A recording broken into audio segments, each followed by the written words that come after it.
Hey, welcome back to the shop. Today we're gonna deal with this shallow piece of ambrosia maple.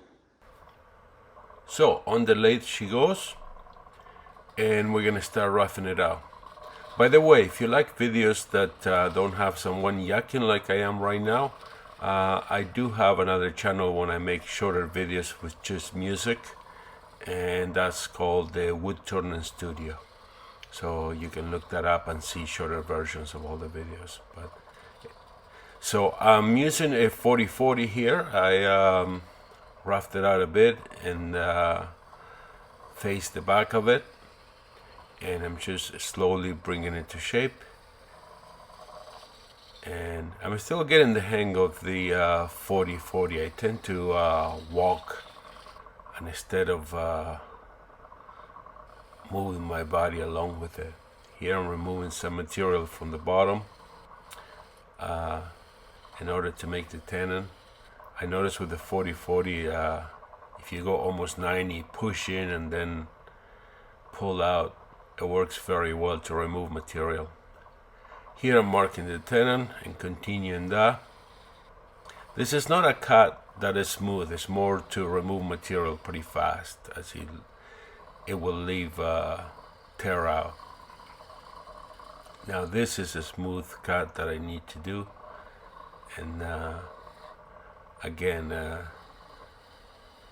I think I'm pushing down too much, but essentially I'm bringing it to shape. I don't want to remove too much. I want to keep it as big as possible. And here I'm gonna stop, reposition the tool rest. It looks like I'm cutting nothing here, but I am. Then a bit of shear scraping.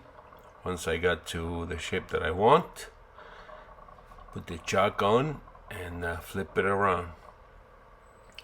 So here usually you should start from the outside, but I'm doing this to remove some of the bark, because I don't want that just hitting me in the face. And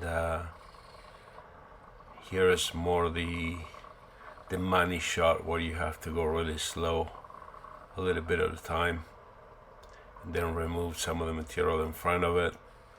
And then you can see where I left the cut there. I'm gonna pick it up right about now. I'm picking up the cut and continue. You have to bring this to the finish, to where you want it. Do not move forward if you're not happy with it. Just keep working. So anyways, I'm not gonna bore you with the whole hollowing of this thing, because it's the same process basically all the way to the bottom. Here is already sanded.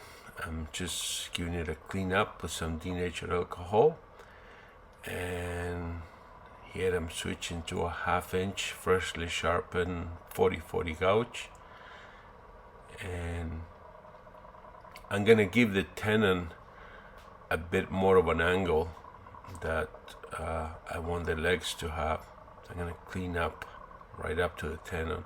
Then in the inside, you have to cut in a way that it matches your outside profile. So then when you sand it, it looks like it continues, like the bowl continues along the feet. You'll see that in a second once we get to the feet part. But anyway, so you're leaving a rim, then it's gonna become your feet, and then you have to divide it in 3. So I tried to explain this dividing thing. So you have to mark your north and south, basically the top and the bottom, and then measure with your compass what your whole diameter is, divide that in half, and then from the top, as I'm doing here, you're gonna mark to the left and to the right.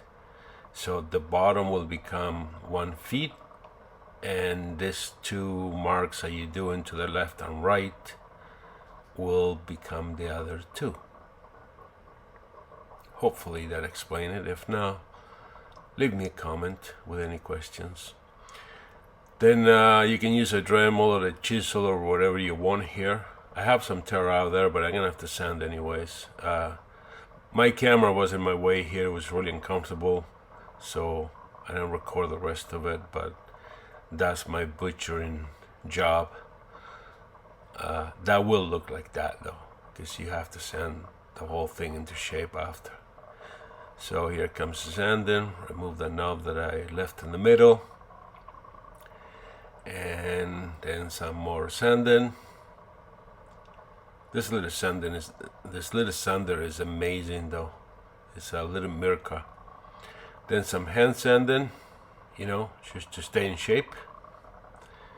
And once you're happy, you can just put your finish on. I'm using Mahoney's walnut oil here, and we're pretty much done. So anyways, I hope this encourages you to give it a try. I am a newbie, so this is not a how-to, this is how I did it. This is what the feet look like. They don't have to be exactly the same. And there is a finished piece. If you made it this far, I love you for it, and I'll thank you for being here. And I will catch up with you on the next one. Ciao, ciao.